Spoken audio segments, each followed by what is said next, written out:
death of Onumaegbu Richard Ihani, who hailed from Onumaegbu in Ihe Autonomous Community in Isialangwa North Local Government of Abia State. He was a dedicated civil servant who tragically lost his life due to torture inflicted by members of the Nigerian Navy. Mr. Onumaegbu, a loyal employee of the Nigerian Navy Reference Hospital Ojo in Lagos, served diligently for 15 years and was on grade level 8, demonstrating unwavering commitment to his duties. Disturbed that on that fateful day, the fateful night of March 26, 2024, Mr. Onumaegbu was subjected to brutal torture for horrifying duration of 5 hours from 8 p.m. to 1 p.m.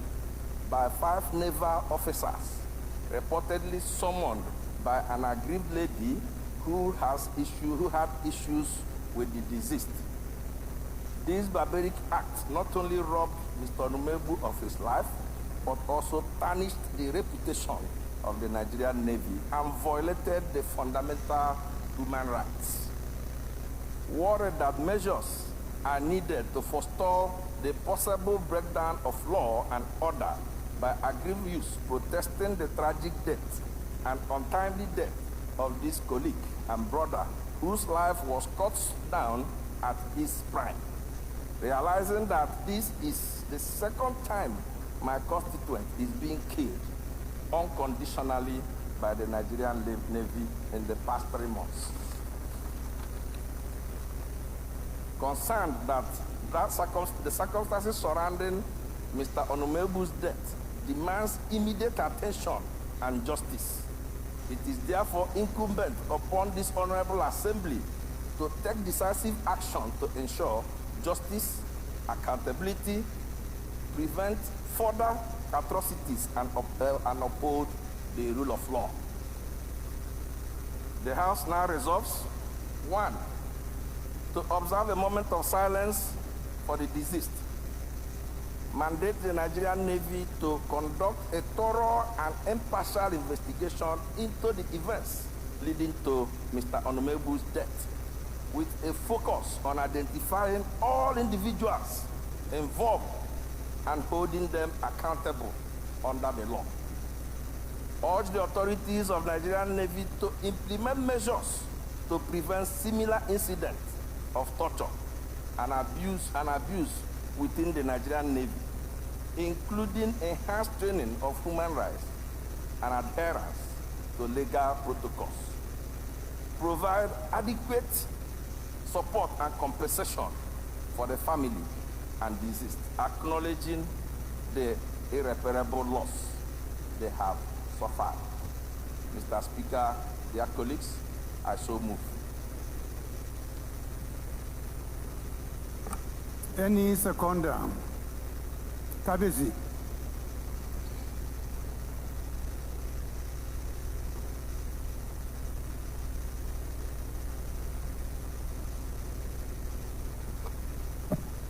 Thank you, Mr. Speaker. My name is Honorable Akim Adine Adeyemi. I represent the good people of Afidjo, Atiba, Oyo East and Oyo West. I'm from Oyo State. I want to rise to second the motion ably moved by my colleagues. I so second, Mr. Speaker. Put the question. I think the leader, you want to say something? You want to contribute?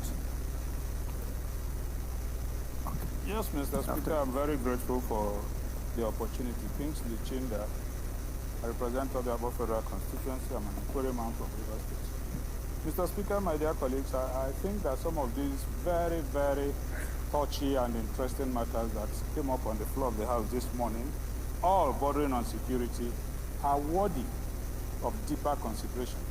That's why I indicated interest. The one on the floor now, it's very unprofessional conduct by our naval officers, which I think requires deeper investigation. I would not want to be judgmental to completely condemn the action here and now, but I think it is proper for us as a parliament to investigate the circumstances behind this, because some of us, even as a legal practitioner, I have also had a similar experience from the Nigerian Navy defending a client. But I think that we should go deeper.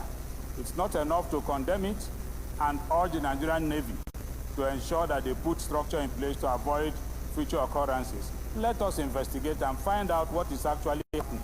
And then if there is need for legislative action to forestall future occurrence, we take such steps. Again, the issue of security, Mr. Speaker, this might be the 4th time that we will be observing 1 minute silence this morning. If you recall, in our last meeting, we were almost tagging our country, 1 Nigerian life, 1 minute silence. It is not enough. The most quoted section of the Constitution on the floor of this House is Section 14.2. There is hardly any week we don't rely on Section 14.2, which has to do with security of lives and property. But what are we doing as a parliament? I think that we should look at all our resolutions that has to do with insecurity, all the resolutions. Let us put them together and begin to ensure compliance with some of these resolutions. Because we arrive at resolutions day in, day out, and nothing happens. And to Nigerians, it is as if we are not doing anything or we don't really bother. I think that we have enforcement mechanisms to some of our resolutions. Let us activate those enforcement mechanisms so that we begin to enforce resolutions of this House. I support this motion and pray that we carry out proper investigation in order to begin to nip these issues from the bud. Thank you, sir. Thank you, Leader.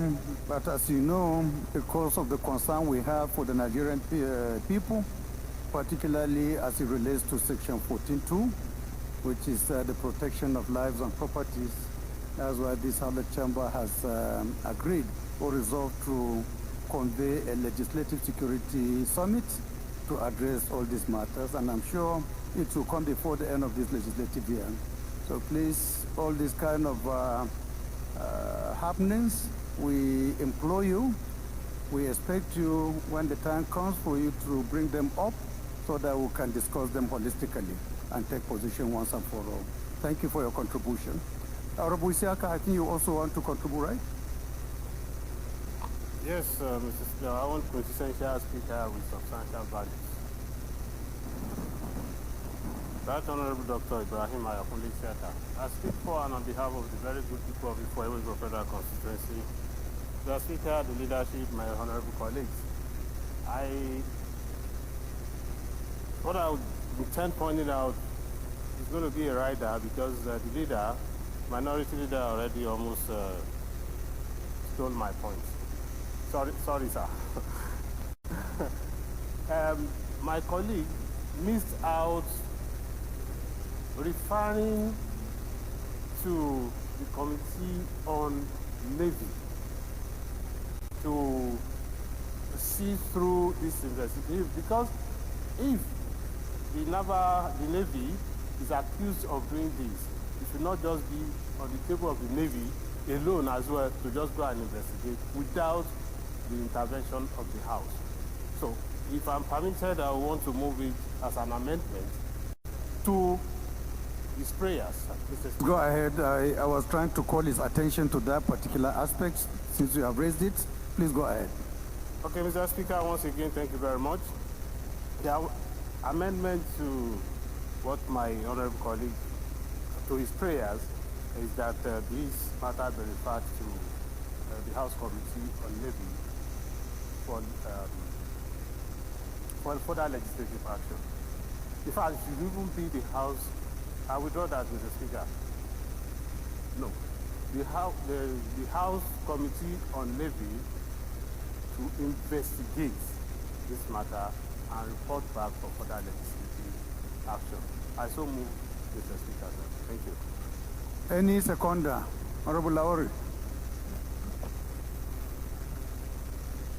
Thank you, Speaker. Honorable members. Kwamati Bitrus Lowry, representing Jamsa Numa Lamude Federal Constituency. I second the amendment as moved. Thank you. Those in support of this amendment should say aye. Those against should say nay. That is it. Those in support of this, you want to contribute? Please make it snappy because we have so many other items before us. Thank you. Thank you, Mr. Speaker. Ameja Hababao, Chibok Dambo, Goza Federal Constituency. Mr. Speaker, I want to start by sympathizing with Honorable Obina Jinja for the loss of his constituents and other honorable members that move their motions of urgent public importance on the lives of Nigerians that have been wasted, that are avoidable. I wish to sympathize with them. Mr. Speaker, honorable colleagues, riding on the position of the minority leader, Mr. Speaker, we have been saying on this floor of the House, in as much as substantial amount of money is not going to be allocated or will continue to be allocated to these security agencies, security in Nigeria will not and never come to an end. Mr. Speaker, between 2015 to 2023, more than 19 trillion naira was spent on security and security-related matters in Nigeria. Whereas we have an alternative where we can bring in mercenaries. It was attempted during President Goodluck Jonathan. They were about to finish Boko Haram. And later on, the new president was convinced and removed them out of the country, and the insecurity keep on escalating to northern Nigeria, particularly in the northern central part of the country and to the northwest. Only God knows where it will spread in the next few years, God forbid. Mr. Speaker, as you said, we are going to have a summit. This House must have a position paper from constituents, particularly in the security-prone areas, on the issue of employing or bringing back mercenaries to finish security issues in this country so that investors can come in and invest. People can have time to go to their farms. Mr. Speaker, this is my position. If you hold to no objection during the summit, we are going to organize a movement to present a position paper on the ability, on the attempt to bring mercenaries, to bring an end to this security crisis since our security agencies have failed Nigerians. This is my position, sir. Thank you. Thank you, Honorable, for your contributions. I think we need not to be double on these particular topics. We have taken enough contributions. So please, with your kind permission, let me just put the question. Those in support of this motion as amended should say aye. Those against should say nay. The ayes have it. This motion is referred to the Committee on Navy for further legislative action. Please let us rise for a minute silence.